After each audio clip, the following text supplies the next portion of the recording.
ഇത് ആരും പുറത്തറിയാതിരിക്കാൻ വേണ്ടി ഇവൻ ചെയ്തതാണ് എന്നാണ് ഇവൻ പറഞ്ഞത്. അതുകൊണ്ട് ഇപ്പോൾ ആരും ഒന്നും അറിഞ്ഞില്ല.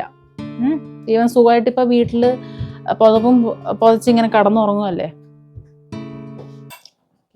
ഹലോ, എല്ലാവർക്കും ഗോസ്റ്റ് ടോപ്പ് ബോക്സിലേക്ക് സ്വാഗതം. അപ്പോൾ ഞാൻ ഇന്ന് റിയാക്ട് ചെയ്യാൻ പോകുന്ന വീഡിയോ എന്താണെന്ന് ചോദിച്ചിട്ടുണ്ടെങ്കിൽ, അത് നമ്മുടെ നാട്ടിൽ മലപ്പുറത്ത് നടന്ന ഒരു ഇൻസിഡൻസിനെ കുറിച്ചാണ്. അതായത് ഒരു +2 പഠിക്കുന്ന കുട്ടി 9ാം ക്ലാസ് പഠിക്കുന്ന പെൺകുട്ടിയെ റേപ്പ് ചെയ്ത് കഴുത്ത് നെരിച്ച് കൊന്നു എന്നുള്ളതിനെ അതിൻ്റെ ന്യൂസ് വന്നിട്ടുണ്ടായിരുന്നു. എനിക്ക് അതിനെക്കുറിച്ച് റിയാക്ട് ചെയ്തിട്ടുള്ള വീഡിയോ ആണിത്. അപ്പോൾ കാണാൻ താല്പര്യമുള്ളവർ പ്ലീസ് കണ്ടിന്യൂ ചെയ്യുക. ആൻഡ് സ്കിപ്പ് ചെയ്യേണ്ടവർക്ക് സ്കിപ്പ് ചെയ്തു പോവാം. അപ്പം നമുക്ക് സംഭവം എന്താണെന്നുള്ളത് ചെറിയൊരു ബ്രീഫ് ചെയ്ത് ഞാൻ പറഞ്ഞുതരാം. അതായത് ഈ മരിച്ച പെൺകുട്ടി ആള് 9ാം ക്ലാസ്സിൽ പഠിക്കുന്നത്, 14 വയസ്സുണ്ട്. ആൻഡ് ആ പെൺകുട്ടിയുടെ ആൺസുഹൃത്ത് അവനും 12ാം ക്ലാസ്സിലാണ് പഠിക്കുന്നത്, +2. അവനൊരു 16 വയസ്സുണ്ടാവും. രണ്ടുപേരും സെയിം സ്കൂളിലാണ് പഠിക്കുന്നത്. അതിന് ഇവർ തമ്മിൽ റിലേഷൻ ഉണ്ടായിരുന്നു. അത് വീട്ടിൽ അറിയാമായിരുന്നു.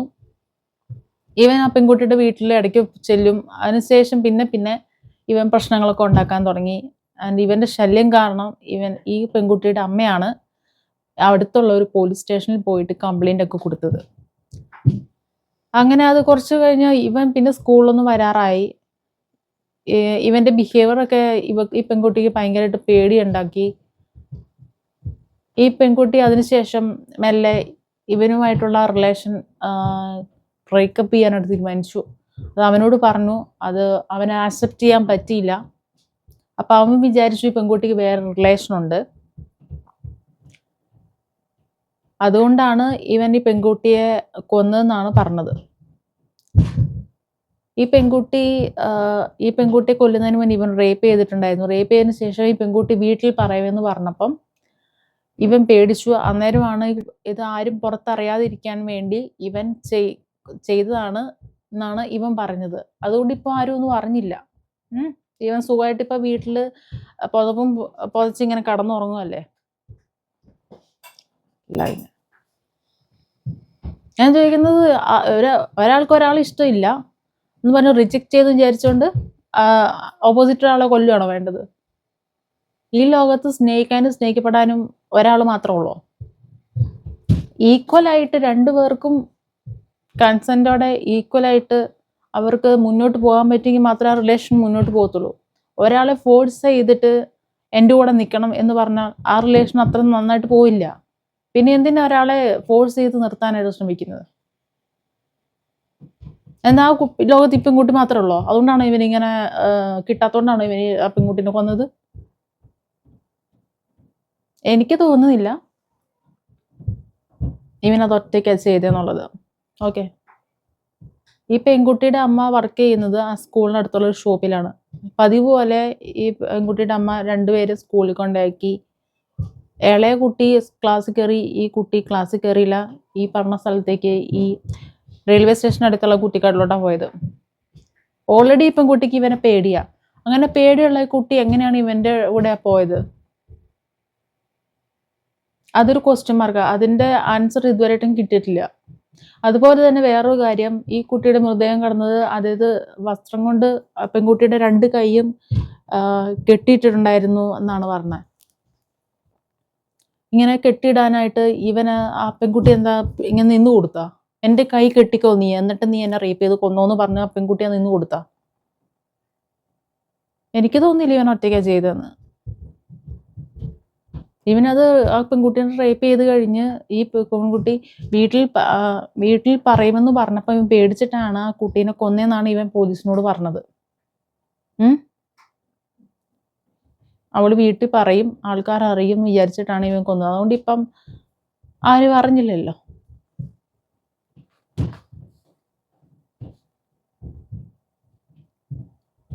ഇങ്ങനെ പലതും വരുന്നുണ്ട്. ഞാൻ ഇങ്ങനെ കുറച്ചിങ്ങനെ സൈലൻ്റ് ആയിട്ട് മിണ്ടാണ്ടിരിക്കുക.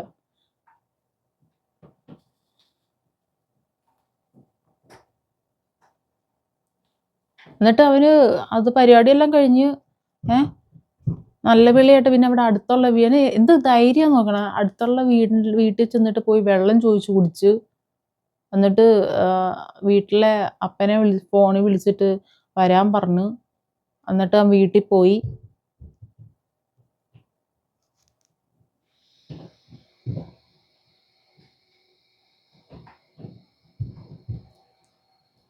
ഇപ്പോഴത്തെ കുട്ടികളെ നശിപ്പിക്കുന്നുണ്ടല്ലോ നമ്മുടെ സമൂഹം തന്നെയാണ്. ഓക്കെ, ശരിക്കും പറഞ്ഞാൽ ഇപ്പം പേടിക്കണം. ഒരു 18 വയസ്സ് കഴിഞ്ഞ ആൺകുട്ടികളുടെ മുന്നിൽ നിൽക്കാനായിട്ട് പേടിക്കണം. അവരെങ്ങനെയാ ഏത് കണ്ണുകൊണ്ടാണ് കാണുന്നതെന്നുള്ളത് നമുക്ക് പറയാൻ പറ്റില്ല. പണ്ടൊക്കെ നമ്മൾ വിചാരിക്കും, ഇതിപ്പോൾ 2 വയസ്സിന് താഴെയാണെങ്കിൽ പോലും നമ്മൾ വിചാരിക്കും, ഇത് ചെറുതല്ലേ, നമ്മളെ ചേച്ചിനെ പോലെയല്ലേ അവർ കാണുക. അന്ന് അങ്ങനെയല്ല. ഒറ്റ ഒരെണ്ണത്തിനെ പോലും വിശ്വസിക്കാൻ കൊള്ളത്തില്ല. ഇപ്പം അമ്മമാരാണെങ്കിൽ ഞാൻ പറയാം, നിങ്ങളുടെ അമ്മ മമ്മി മമ്മ എന്നൊക്കെ വിളിച്ചിട്ടായിരിക്കും വരുന്നത്. ആൺപിള്ളേർക്ക് 18 വയസ്സ് കഴിഞ്ഞു. നിങ്ങൾ ആ കുട്ടിത്തമുള്ള കുട്ടികളായിട്ട് നിങ്ങൾ അവരെ കാണാൻ നിൽക്കരുത്. അവർ ഏത് വ്യൂ പോയിന്റിലാണ് നിങ്ങളെ കാണുന്നതെന്നുള്ളത് ശ്രദ്ധിച്ചോളൂ. അമ്മമാരാണേലും ചേച്ചിമാരാണേലും അനിയത്തിമാരാണേലും സൂക്ഷിച്ചോളൂ.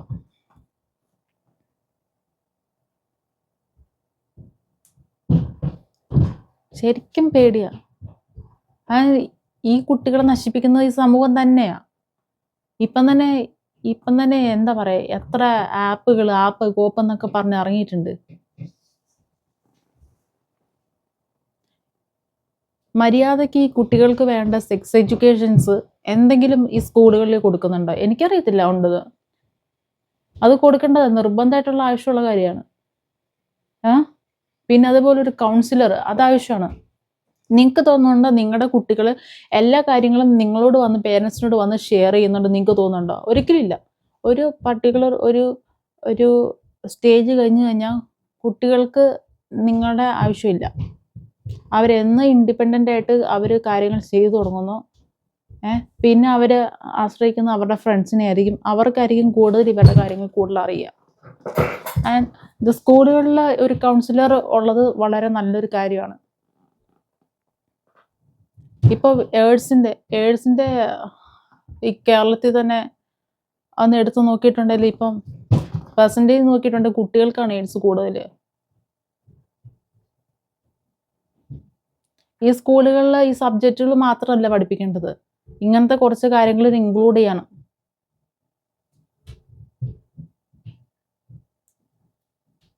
കുറേ നമ്മുടെ നാട്ടിൽ കുറേ കാര്യങ്ങൾ മാറ്റാൻ കിടപ്പുണ്ട്. ഓക്കെ, ഈ ലഹരി കണ്ടുപിടിക്കാനും അതിൻ്റെ കാര്യത്തിനും മാത്രം പുറകെ നടന്നാൽ പോരാ.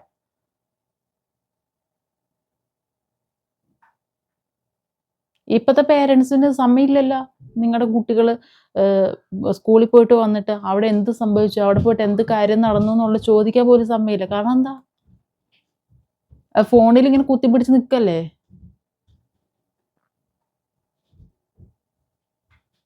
ആൺകുട്ടിയാണല്ലോ, അപ്പൊ എവിടെ വേണേലും പോവാലോ, എപ്പം വേണേലും തിരിച്ചു വരാലോ. ഈ പറഞ്ഞ ഈ കൊല ചെയ്ത ഈ ചെറുക്കന് ഡ്രഗ്സ് അടിക്കുവാരെന്നാ പറഞ്ഞത്. ഇവനിത് എവിടെ നിന്ന് സമയം കിട്ടുന്നു? ഇവൻ എവിടെ പോണേന്ന് ചോദിച്ച് പേരൻസ് അന്വേഷിക്കാറുണ്ടോ?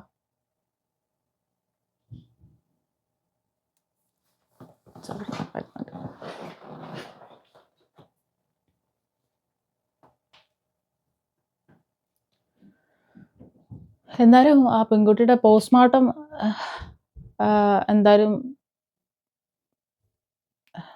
കഴിയുമ്പോൾ അറിയാം കൊച്ച് എത്ര പേര് ചേർന്നിട്ടാണ് ചെയ്തത് എന്നൊക്കെ ഉള്ളത്. ശരിക്കും ഭയങ്കര പെയിൻഫുൾ ആയിട്ടുള്ള ന്യൂസ് തന്നെയാണ്.